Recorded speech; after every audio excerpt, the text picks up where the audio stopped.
Deadline to get a real ID is quickly approaching. It keeps getting pushed back. It's happened a bunch of times during the pandemic, but now it is set. It is not changing.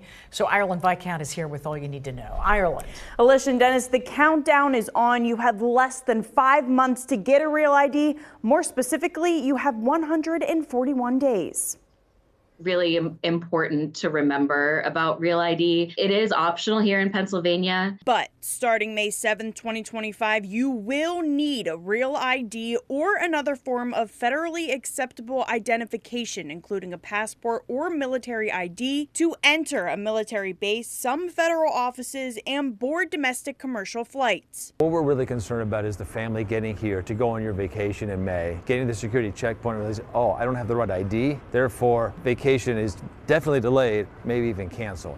How are they going to react? That's our big concern here. We don't want angry or frustrated, confused people. Campbell says right now about 5% of Pennsylvanians have a Real ID. To get one, you will need a few documents. Proof of your identity, that could be your birth certificate. But the birth certificate has to be issued by the state, not the hospital, or you can bring your passport. You will also need proof of your social security number. So that could either be your social security.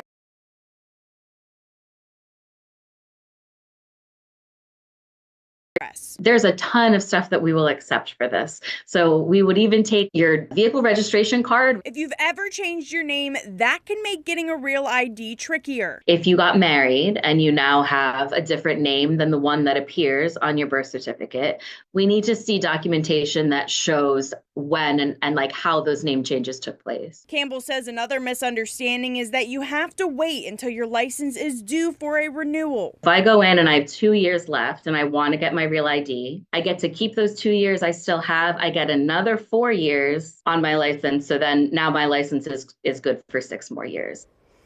There is a one-time fee of $30 to get a Real ID. Kids as young as 10 can get a Real ID card, but Campbell says if you're under 18 and traveling with adults, you don't need a Real ID. Alicia.